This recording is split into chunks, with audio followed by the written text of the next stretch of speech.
Vamos aos destaques de hoje. Acidente grave deixa 10 mortos no Triângulo Mineiro.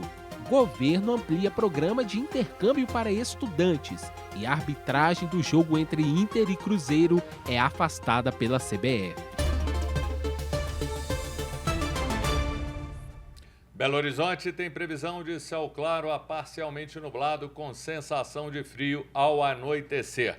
Mínima de 13,3 e a máxima prevista de 28 graus. Pelo segundo dia consecutivo, o BH registra o dia mais frio deste ano e a umidade relativa do ar está em 45%.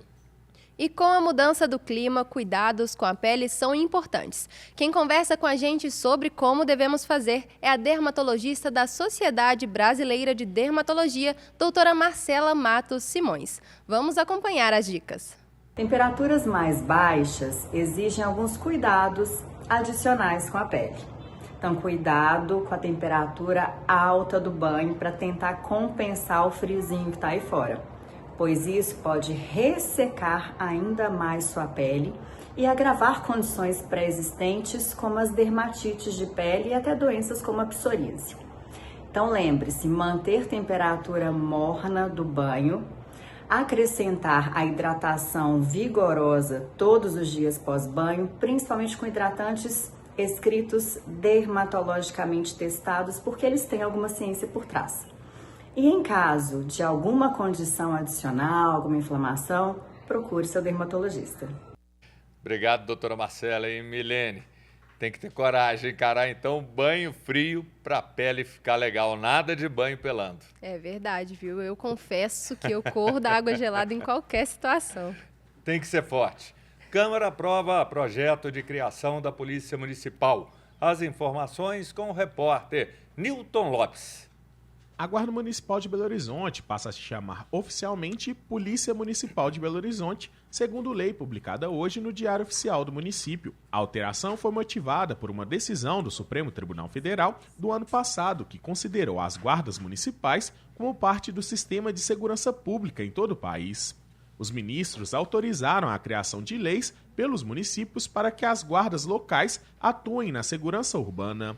De acordo com o entendimento do Supremo, as guardas municipais não têm poder de investigar, mas podem fazer policiamento ostensivo e realizar prisões em flagrante, desde que sejam respeitadas as atribuições dos demais órgãos de segurança pública. Repórter Nilton Lopes. Obrigada, Nilton. E o balanço da dengue aponta mais de 30 mortes pela doença em Minas. As informações com a repórter Letícia Bessa. Minas Gerais contabiliza 32 mortes por dengue em 2025, segundo informações da Secretaria de Estado de Saúde, divulgadas nesta segunda-feira. Outras 78 mortes ainda estão em investigação. Ao todo, mais de 40 mil pessoas já tiveram a doença neste ano. Com o aumento na quantidade de casos, o governo de Minas não descarta ampliar ainda este ano os municípios e a idade do grupo que vão receber a vacina contra a dengue, mas a medida ainda depende do governo federal.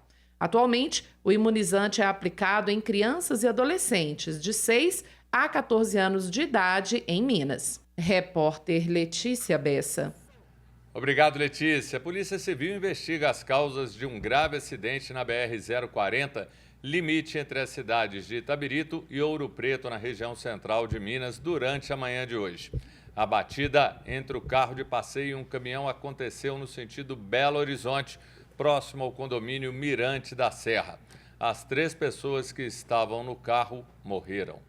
Em um vídeo que a nossa reportagem teve acesso, é possível ver o caminhão na pista da direita com o pisca-alerta ligado e o veículo prensado logo à frente. Além do impacto da colisão, houve também vazamento de óleo na pista. A concessionária EPR Via Mineira, que administra o trecho, informou que apenas uma das pistas foi interditada e que monitora o fluxo de veículos no local. A identidade das vítimas ainda não foi divulgada. Também estão sendo investigadas as motivações sobre um acidente na BR-135 em Curvelo, região central de Minas.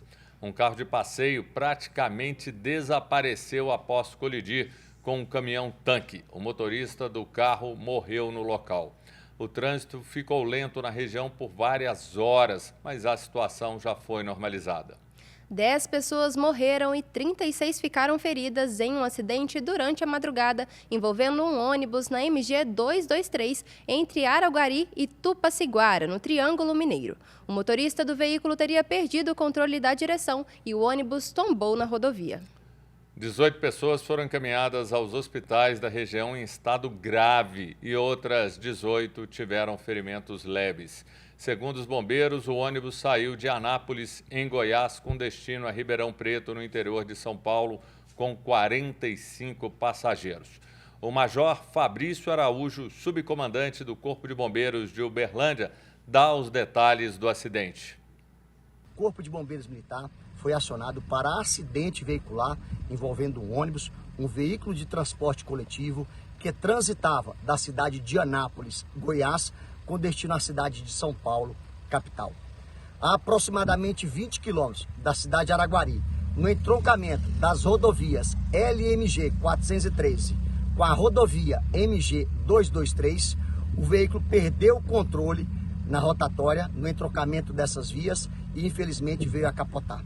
No interior do veículo havia um total de 46 pessoas, sendo o condutor e 45 passageiros. De imediato, Corpo de Bombeiros Militar, através da 2ª Companhia de Bombeiros Militar Araguari, posto avançado Tupaciguara e sede do 5º BBM Uberlândia foram empregados em ação a esse desastre. Aqui na cena, em decorrência dos trabalhos do Corpo de Bombeiros Militar e demais agências, como o SAMU, Polícia Rodoviária Estadual, Perícia Técnica da Polícia Civil, foram atendidos 18 pacientes, os quais foram encaminhados para as unidades de saúde de referência, sendo elas Hospital de Clínicas da Universidade Federal de Uberlândia e a Unidade de Pronto Atendimento de Araguari. 18 pacientes permaneceram na cena, tendo lesões leves ou ausência de lesões e recusaram atendimento. Que dia triste. Conheço, tenho familiares em Araguari, perdi um primo na estrada de Araguari e no momento que estamos perto, milênio, amigos e amigas, de um feriado, a gente tem que reforçar cuidado, menos pressa, não ser imprudente nas estradas. As pessoas, elas estão muito imprudentes, querendo chegar muito rápido. E num momento desse, principalmente na hora que chegar o feriado, é quando a gente tem que ter muito cuidado ao volante, Milene. É verdade, Júnior. É importante lembrar os motoristas, né, que estão nos vendo e nos ouvindo que mais importante do que chegar rápido é chegar vivo, né? Exatamente, uma boa.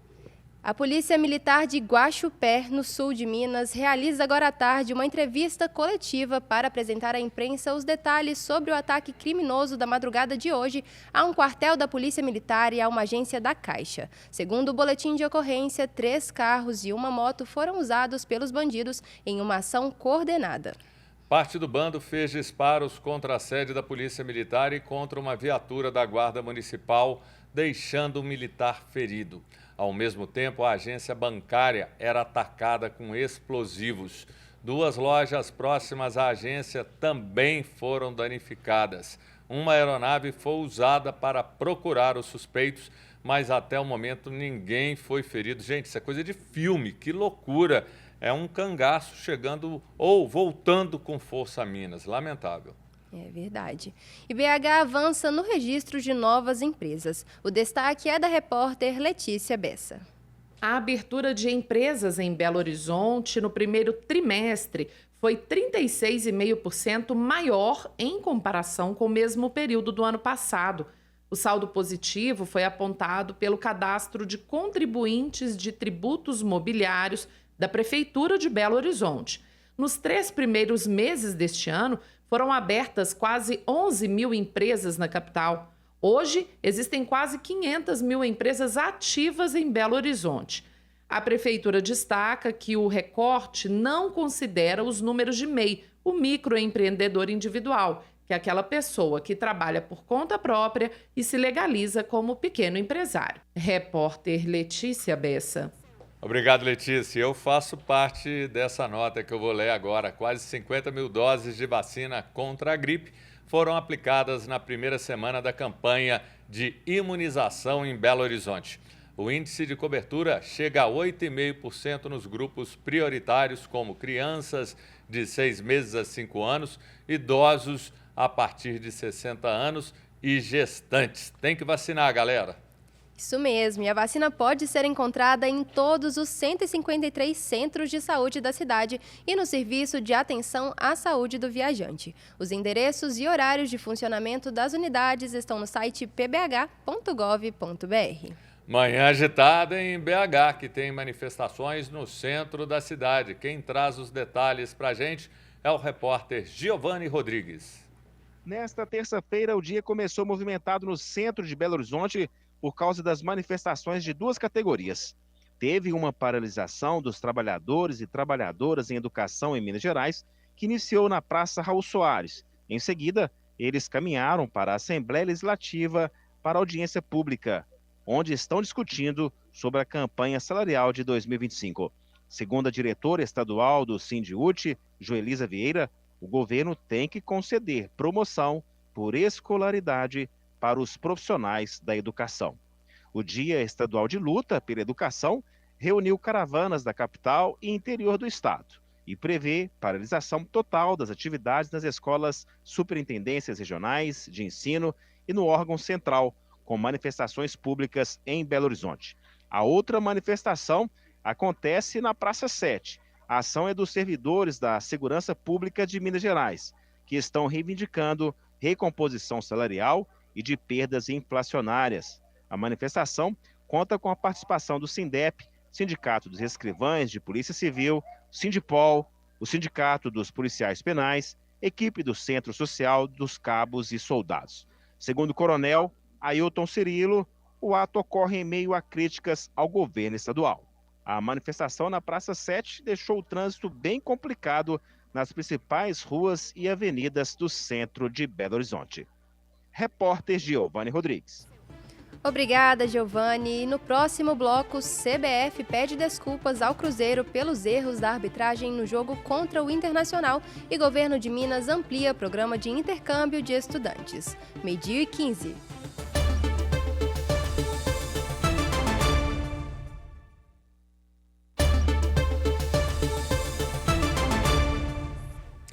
Enquanto o Atlético aguarda o jogo de quinta-feira pela Sul-Americana, ainda não foi oficializada a reabertura da Arena do Galo.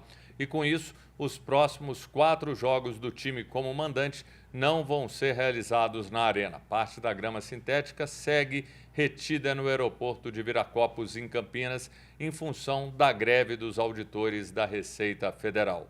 A previsão da diretoria é que a volta à Arena seja no dia 11 de maio contra o Fluminense, partida da 8ª rodada do Brasileiro. Outras mudanças estão sendo implantadas na Arena, como o novo sistema de reconhecimento facial e novas linhas de revistas e catracas. O Cruzeiro volta a campo amanhã pela Sul-Americana, mas um dos assuntos do momento foi o reconhecimento por parte da CBF dos erros do árbitro Marcelo de Lima Henrique e da equipe do VAR que trabalhou no jogo Cruzeiro Internacional no último domingo. Erraram feio e, infelizmente, a gente até conversava aqui, nada é feito diante disso. Punições que demoram, são morosas e os clubes prejudicados e a arbitragem ruim demais. O VAR pouco adiantou. É verdade. O presidente da CBF, Edinaldo Rodrigues, ligou para o proprietário da SAF do Cruzeiro, Pedro Lourenço, e se desculpou pelo erro. Além disso, a CBF anunciou que a arbitragem de campo e a equipe do VAR foram afastados. Eles vão passar por novas instruções para que não cometam este tipo de erro nos próximos jogos. Foi o que informou em nota a confederação. Tinha que afastar mesmo, porque é algo básico e eles não souberam identificar ali a chance clara e manifesta de gol que não se caracterizou. O nascimento do filho de Matheus Pereira foi bastante comemorado pelo jogador e a esposa. Pelo lado do time, Matheus treinou ontem e passa a ser opção para o técnico Léo Jardim. E fechando a primeira rodada da Série B do Brasileiro, o Atlético começou com derrota, apesar de sair na frente, abrindo o placar aos 8 minutos do primeiro tempo. O time mineiro tomou a virada para o Atlético Goianiense, que venceu a partida por 4-2. Ailton Correia de Arruda, o Manga, falece aos 88 anos no Rio de Janeiro. O ex-goleiro iniciou sua carreira no esporte, defendeu o Botafogo entre os anos de 1959 e 1968. Ele foi titular da seleção brasileira na Copa de 66, além de ter sido ídolo no Nacional do Uruguai e no Internacional, sendo assim reconhecido mundialmente como um dos maiores nomes da posição. Manga tinha mãos enormes e uma curiosidade, jogava sem luvas. Eu era menino, acompanhei e travou grandes duelos com o Cruzeiro e principalmente com o Nelinho, que era um exímio cobrador de faltas, e o Manga foi um grande goleiro. Acompanhe mais sobre o nosso futebol, as polêmicas sobre arbitragem, Atlético, Cruzeiro e muito mais no Bola da Rede, a partir de 13h na TV Horizonte. Letícia Bessa está de volta ao Rede Notícia para falar que o comércio pode virar ponto de coleta e retirada de encomendas dos Correios. Vamos acompanhar? Os Correios estão com editais abertos para instalação de pontos de coleta em estabelecimentos comerciais em mais de 200 municípios.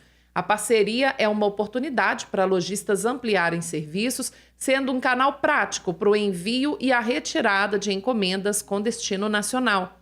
A expectativa da estatal com essa iniciativa é expandir a rede de atendimento, ao mesmo tempo que permite visibilidade para comerciantes e comodidade para clientes.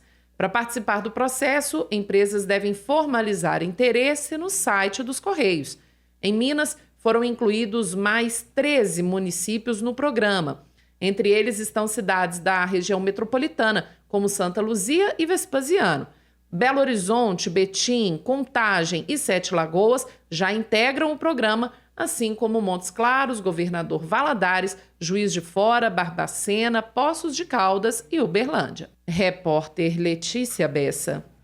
Muito obrigada, Letícia. E o Brasil continua em estado de alerta máximo em relação à gripe aviária. O Ministério da Agricultura e Pecuária anunciou a prorrogação do estado de emergência zoossanitária por mais 180 dias em todo o território nacional. Esta decisão, publicada no Diário Oficial da União, tem o objetivo de fortalecer preventivamente a estrutura de combate ao vírus H5N1, responsável pela influenza aviária de alta patogenicidade. O Ministério quer garantir a capacidade de resposta rápida a novos focos da doença, além de facilitar a liberação de recursos e a cooperação entre os governos federal, estadual e municipal. No final de março, o governo já havia implementado a suspensão de feiras, torneios e exposições que promovam a aglomeração de aves. O governo do estado anuncia a ampliação de programa de intercâmbio para estudantes. A repórter Erlaine Grace tem as informações ao vivo. Boa tarde, Erlaine.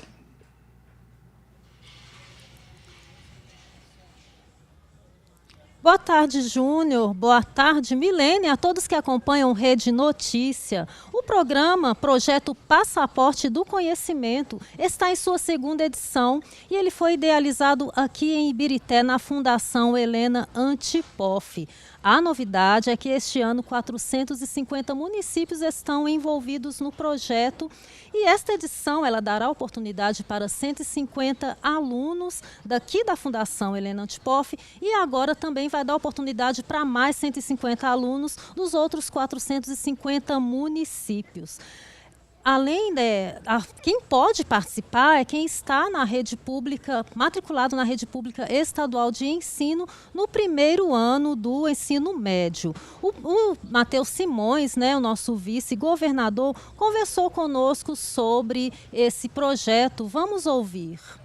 A nova etapa do Passaporte Mineiro do Conhecimento, Passaporte Mineiro que no ano passado já selecionou 150 alunos que já estão começando aí para os países para os quais eles foram selecionados para fazer um intercâmbio de um ano.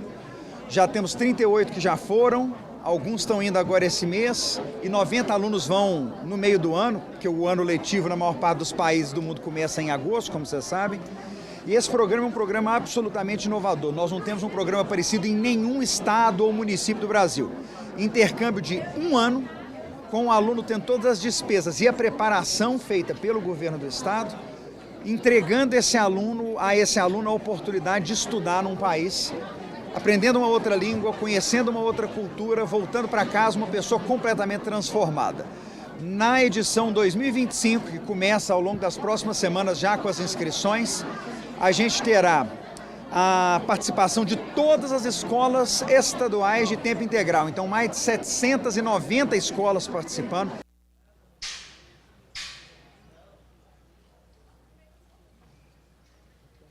Não. Obrigado, Erlaine. O Ministério Público recebeu uma denúncia de improbidade administrativa contra a direção da FEMIG, a Fundação Hospitalar do Estado de Minas Gerais. Na denúncia, o vereador Bruno Pedralva, do PT, pede o afastamento da presidente da FEMIG, Renata Dias, e outros diretores da fundação. O parlamentar acusa os gestores de forçar o sucateamento do Hospital Maria Amélia Lins, na região centro-sul de Belo Horizonte, com o objetivo de terceirizar a gestão da unidade, com prejuízos aos atendimentos dos pacientes do SUS. E essa é para a turma do Carnaval, do Dedinho para Cima. O Carnaval de BH é reconhecido como manifestação artística, cultural e popular. O repórter Nilton Lopes tem os detalhes. O prefeito em exercício, Juliano Lopes, sancionou hoje a lei que reconhece o Carnaval de Belo Horizonte como manifestação artística, cultural, popular e democrática. Aprovado pela Câmara de Belo Horizonte em dezembro do ano passado, o texto prevê que o poder público preste apoio para a realização do Carnaval na cidade. O texto define, entre outros pontos, o financiamento da festa, o cadastramento dos blocos, a possibilidade de arrecadação de recursos e o comércio em endereços públicos, além de autorizar a Prefeitura a realizar parcerias com entidades de catadores de materiais recicláveis. O presidente da Câmara Municipal de Belo Horizonte, Juliano Lopes, vai ficar à frente da Prefeitura enquanto o Álvaro Damião realiza uma viagem ao Peru para participar de um evento do Banco Interamericano de Desenvolvimento. Repórter Nilton Lopes. Obrigada, Nilton. E o Ministério da Justiça iniciou uma nova fase do programa Celular Seguro, com o envio de notificações sobre celulares roubados ou furtados que tiverem um chip novo instalado. As mensagens são encaminhadas a usuários do WhatsApp assim que um novo chip é instalado em aparelhos com alerta de bloqueio por roubo, furto ou perda.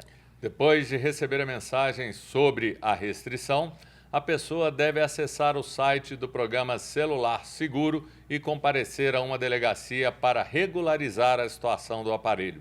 Caso a pessoa não apresente a nota fiscal do celular, nem comprove que ela emitiu alerta de roubo ou furto, o celular deve ser entregue na delegacia. Pesquisa do Datafolha, divulgada hoje, mostra que 52% dos brasileiros defendem a prisão do ex-presidente Jair Bolsonaro por tentativa de golpe de Estado no país, enquanto 42% não acham que ele deve ser preso e 7% não souberam opinar. O levantamento, feito com mais de 3 mil pessoas em 172 municípios brasileiros entre os dias 1º e 3 de abril. A pesquisa revela também uma inversão de expectativas. Apesar da maioria dos entrevistados achar que o ex-presidente deve ser preso, apenas 41% acreditam que isso efetivamente ocorrerá, enquanto 52% acham que Jair Bolsonaro não será preso. A pesquisa Datafolha já havia revelado que 56% dos entrevistados são contra a anistia aos envolvidos no ataque à sede dos 3 poderes em 8 de janeiro de 2023. O último mês de março foi o mês mais quente já registrado nesta época do ano na Europa. Segundo o Observatório Europeu Copérnicos, a temperatura média no mês passado ficou em 14 graus e 6 décimos no continente, o que representa um acréscimo de 1 grau e 60 décimos em relação ao nível da pré-industrial. Os dados revelam que apenas na Península Ibérica e no sul da França não foram observados recordes de temperatura em março deste ano. 43% dos brasileiros são críticos à postura do presidente dos Estados Unidos, Donald Trump, segundo pesquisa do Instituto Quest divulgada hoje. O levantamento feito no final do mês passado indica que 22% dos entrevistados apoiam a conduta do atual governante norte-americano. Num recorte entre eleitores de Lula e de Jair Bolsonaro, a imagem negativa de Trump alcança 41% entre os apoiadores do ex-presidente e 61% entre os eleitores de Lula. A pesquisa também revela que piorou a imagem dos Estados Unidos entre os brasileiros. Num levantamento feito em março em 2024, ainda na gestão de Biden, 24% tinham uma imagem ruim do país. Esse percentual subiu para 41% agora na administração de Donald Trump. De novo ele, o presidente dos Estados Unidos, Donald Trump, disse hoje que aguarda uma ligação da China para negociar a questão das barreiras tarifárias entre as duas maiores potências econômicas do planeta. Segundo Trump, Pequim quer fazer um acordo comercial, mas não sabe por onde começar os entendimentos. O presidente dos Estados Unidos disse que acredita numa solução para o atual impasse decorrente das sobretaxas impostas de forma recíproca. O governo chinês não parece disposto a recuar e ameaça revidar os Estados Unidos até o fim, caso permaneçam as atuais barreiras comerciais impostas pelos norte-americanos. Para Pequim, o protecionismo não oferece saída e a política econômica de Trump é uma tentativa de intimidação. Essa minissérie aí sobre esse tarifaço corre risco de virar novela e, assim, muita gente ainda vai sofrer os impactos porque preços de produtos podem subir e todos nós recebermos esse aumento, Milene. É verdade, né? Só o começo de uma novela aí que promete muito porque os Estados Unidos, querendo ou não, né, tem um grande poder sobre vários países, assim, com essa gerência de impostos, né? Muita coisa realmente depende disso. Analistas falam que ele quer levar essas empresas que estão fora dos Estados Unidos para o país. Noite de lançamento de livro do Bispo Auxiliar de Belo Horizonte, Dom Edmar. O repórter Léo Apolinário traz mais informações. A Rede Catedral de Comunicação, TV Horizonte e Rádio América está marcando presença no lançamento do livro do Bispo Auxiliar de Belo Horizonte, Dom Edmar José, que está aqui na Boa Viagem hoje lançando Provocações Existenciais. A vida tem sentido, Dom Edmar? Pois esse livro, ele trata de questões altamente antropológicas e existenciais. E o desejo é ajudar os leitores a aprofundar temas de alta relevância existencial, percebendo que a vida tem sentido. O senhor poderia destacar aqui para a gente que o leitor vai encontrar e vai gostar aqui? Lógico que é toda a obra, né? Mas o senhor podia destacar alguma coisa aqui para a gente? Esta obra trata-se de uma coletânea de artigos escritos no período trágico, dramático da pandemia da Covid-19. Então, eu trato de temas existenciais, antropológicos, porque o desejo era ajudar as pessoas a enfrentarem aquele momento mais difícil. Então, trato do tema do amor, o tema da saudade, o tema da esperança, até o tema da morte enquanto possibilidade existencial, o tema do recomeço. Então, são temas que, de certo modo, interessavam ao leitor daquele período, mas são temas universais e atemporais, interessa a qualquer leitor de qualquer tempo histórico. Cláudia veio da cidade de Ouro Preto, antiga paróquia de quando Dom Edmar era padre. Ele me trouxe, assim, com os conceitos e tudo, de volta a restabelecer a fé, que ela estava bem pequenininha. Ele é muito iluminado, tem uma fala e uma escrita, uma oratória muito boa. Quem tiver a oportunidade de ler o livro, eu tenho certeza que vai se encontrar, que é um autoconhecimento, um conhecimento de si, com a vida, com Deus, com as inter-relações. O bispo auxiliar de Belo Horizonte, Dom Júlio César, prestigiou o colega e ficou impactado com a dedicatória recebida. Ele faz provocações continuamente, né? Que fazem a gente pensar no meio de uma risada e outra. E brinquei que eu ainda não li o livro, mas eu já fiquei impactado com a dedicatória que ele fez, que já foi uma provocação existencial. Obrigado, Léo. Termina a primeira parte do Rede Notícia. Agora você fica com a segunda parte do Rede Notícia. Acompanhe as nossas redes sociais no Instagram, @TV Horizonte Oficial e @Rádio América Oficial. Até logo! Até amanhã!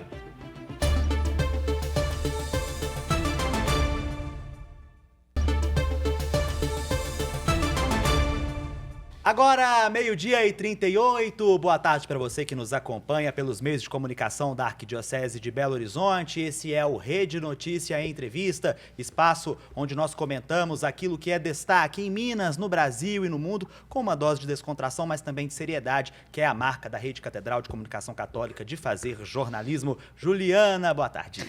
João, boa tarde. Quarta-feira animada, né? Afinal de contas, é muita coisa acontecendo e as nossas equipes, tanto de jornalismo... Quarta-feira não, né? Terça-feira.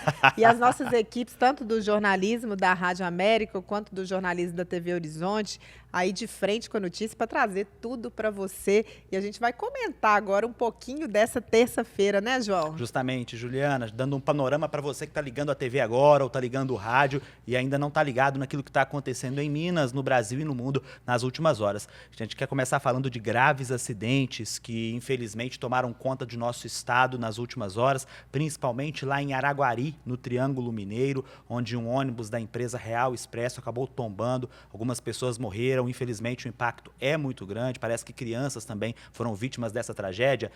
O Corpo de Bombeiros Militar de Minas Gerais, você que está acompanhando pela Rádio América, também pela TV Horizonte, principalmente pela TV, você vê agora também no YouTube, você vê agora as imagens dessa tragédia, infelizmente. É um ônibus da empresa Real Expresso, né, que estava seguindo de Goiás a São Paulo e, infelizmente, acabou tombando na pista, vitimando algumas pessoas, pelo menos 10, de acordo com os números oficiais. Juliana, você que acompanha há tanto tempo, desde a época das outras emissoras que você trabalhou e desde aqui também, as estradas estão ficando mais perigosas a cada dia, pelo menos é a impressão que eu tenho quanto repórter de trânsito que sou. Ô, João, não só como repórter, né? A gente que, inclusive, faz esses trajetos com estrada, né? Que às vezes vai fazer uma viagem. Eu, sinceramente, eu fico muito impressionado com a velocidade dos motoristas nas estradas, né? Eu tenho, inclusive, evitado viajar de ônibus ou mesmo de carro por conta dessa violência que a gente vai percebendo. Quando a gente conversa com os órgãos de trânsito, principalmente a Polícia Rodoviária Federal, sim, isso é claro, né? Muito abuso de substâncias, de álcool, de drogas, a coisa do celular, a desatenção que o celular proporciona. E, principalmente, eu não sei se você vai concordar comigo, João, mas antigamente a gente tinha uma sensação assim, a pessoa tirava uma carteira, sim, ela demorava para ter coragem de pegar uma estrada. Ainda tinha que fazer aquele treinamento para habilitado, você lembra?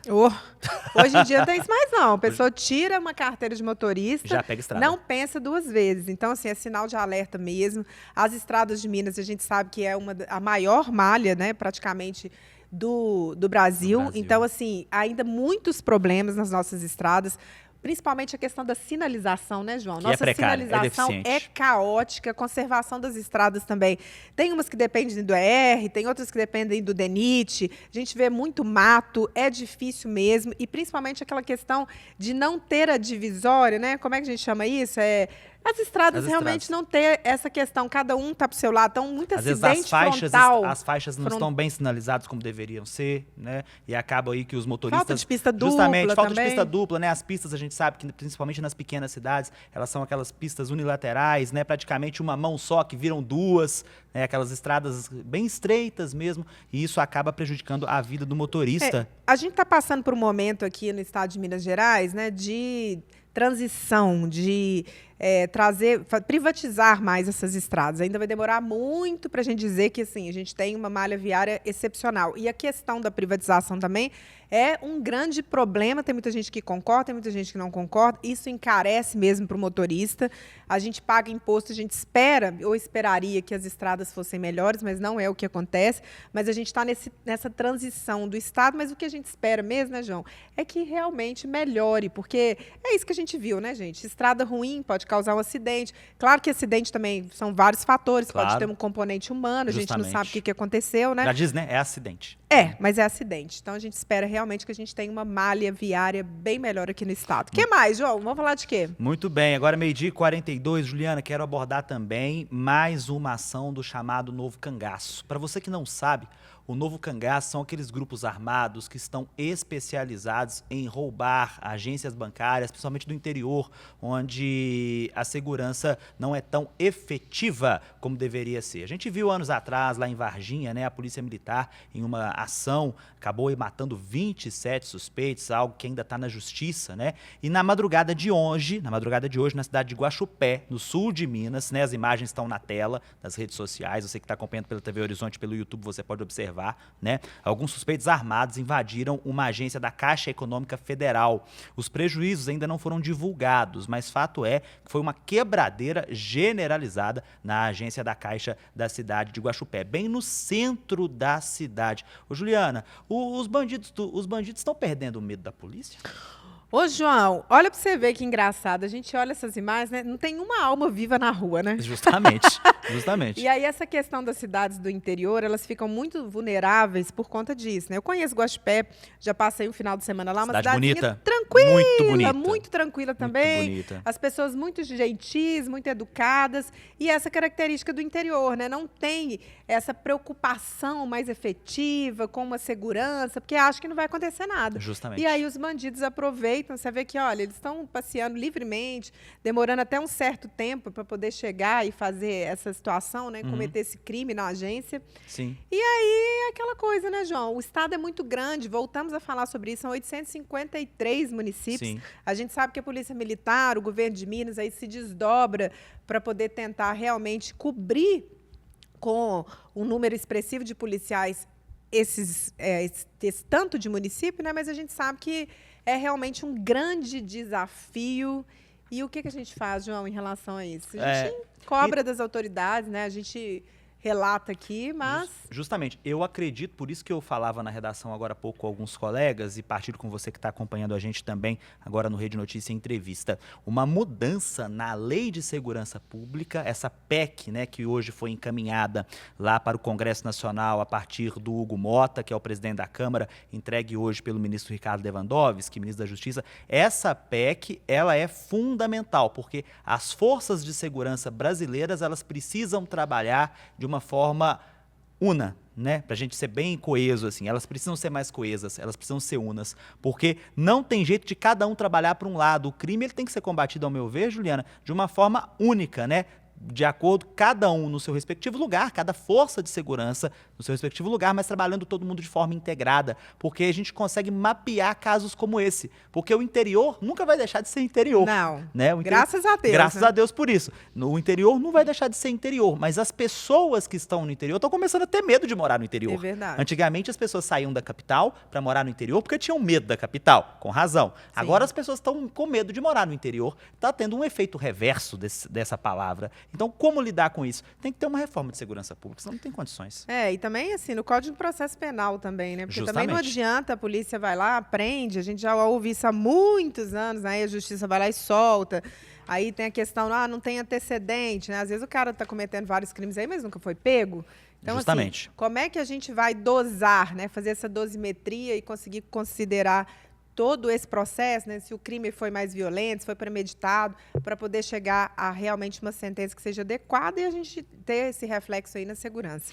Muito bem. Agora, 12h46, esse é o Rede Notícia Entrevista. Nós estamos conversando sobre os principais assuntos dessa terça-feira. Eu e Juliana Lima, TV Horizonte, Rádio América, todas integradas nesse momento até 13h. Juliana, eu quero voltar a falar nesse momento, para quem está acompanhando a gente não está sabendo, da novela chamada Hospital Maria Amélia Lins, né? Fecha, não fecha. Tem liminar, tira liminar, vai fechar, vai abrir, vai privatizar, não vai privatizar. Hoje nós tivemos um novo capítulo dessa história, porque o Ministério Público ele recebeu, Juliana, uma denúncia de improbidade administrativa contra a direção da FEMIG, né, que é a Fundação Hospitalar de Minas Gerais, que é a mantenedora do Maria Amélia Lins, através do vereador Bruno Pedralva, do PT, que inclusive é médico, né, ligado ao Sindicato dos Médicos. Ele está pedindo o afastamento da presidente da FEMIG, a Renata Dias, e de outros diretores da fundação. O parlamentar está acusando os gestores de forçar o sucateamento do Hospital Maria Amélia Lins na região Centro-Sul, com o objetivo de terceirizar a gestão da unidade com prejuízos ao atendimento dos pacientes do SUS. Será que tem uma solução para isso, Juliana? Ô, João, A gente está realmente acompanhando com muita preocupação isso. Trouxemos aqui no Rede Entrevista, inclusive, o secretário estadual de Saúde, né, o Fábio Baquerete, trouxemos também a Neuza Freitas, do Sindicato dos Servidores de Saúde. Essas entrevistas, inclusive, você acompanha no YouTube, TV Horizonte Oficial. E está uma briga, realmente, né, o João? E a gente, assim, o que a gente espera é que o melhor seja feito, mas realmente, assim, está uma situação muito complicada, a Assembleia Legislativa já envolvida nisso, a Câmara Municipal envolvida, os servidores públicos envolvidos, muito preocupados até com essa questão de para onde os servidores vão, né? Porque até então eles estavam lotados lá no hospital. Aí, de repente, são transferidos para o Hospital João 23. É uma outra conjuntura completamente diferente, um hospital importantíssimo aqui da nossa capital, o João 23, que realmente não pode sofrer com esse excesso de pacientes também. A Neuza esteve aqui, explicou para a gente como que funcionava o Maria Amélia Lins, né, que ele virava...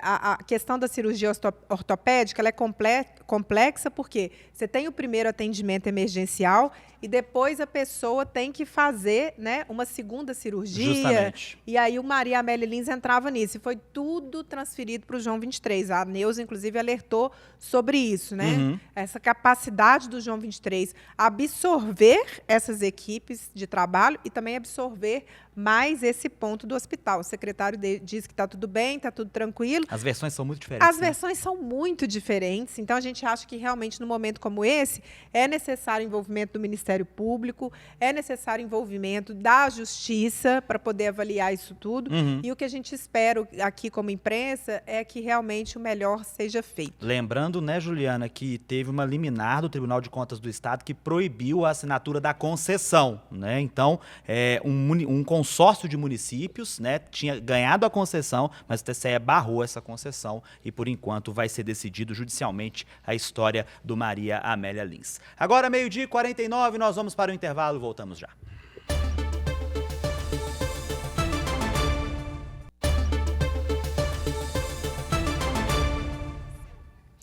Meio-dia e 53, de volta aqui com o Rede Notícia. Olha só, o número de casos de feminicídio em Minas Gerais acende alerta para a violência. Segundo a Secretaria de Estado de Justiça e Segurança Pública de Minas, o estado teve mais de 400 mulheres mortas ou vítimas de tentativa de feminicídio em 2024.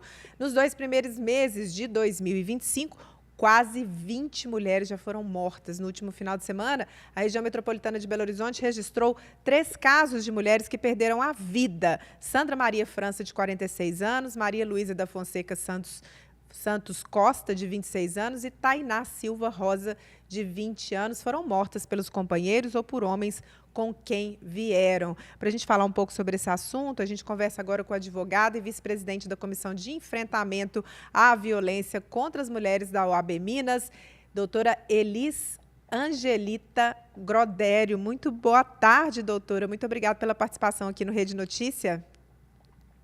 Boa tarde, Juliana. É um prazer estar aqui com vocês. Doutora, aquela pergunta que a gente tem que fazer, né? Por que os homens matam tanto as mulheres? Então, é um problema social, mais do que um problema jurídico, é um problema social a questão do homem querer tirar a vida da mulher, né? Porque a gente é criado em uma sociedade onde o homem acha que a mulher é um objeto que ele tem à disposição dele. E quando essa mulher não quer mais essa relação, quando essa mulher não quer mais ficar com aquele homem, ele se sente no direito de tirar a vida dela, como se ela fosse um objeto dele, como se uma relação, um casamento desse a ele um título de propriedade, né? E aí, junto com isso, vem outros fatores, né? Vem o fator econômico, vem o fator da violência psicológica, que faz com que essa mulher fique ali vítima dentro daquela relação e que dê a esse homem esse poder que ele acha que tem sobre essa mulher. Doutora, já tem alguns anos que a gente tem em vigor no país a Lei Maria da Penha, uma história que foi de resistência, de enfrentamento, uma mulher que a gente conheceu, que eu cheguei a entrevistar, inclusive, Dona Maria da Penha. E tem alguns anos que essa lei está em vigor, mas a gente vê que os crimes relacionados aos feminicídios, principalmente, aí, não somente o feminicídio consumado, mas as tentativas de homicídio contra as mulheres, né, são muito grandes, a gente cobre todos os dias aí na pauta policial. O que está faltando para a Lei Maria da Penha ser um pouco mais incisiva? Já precisa reformar? A OAB enxerga que precisa já ter uma reformulação da Lei Maria da Penha para ela ser mais dura aí no combate aos feminicídios, à violência contra a mulher no geral? Pois é. Não sei se talvez colocar a lei de uma forma mais agressiva, né?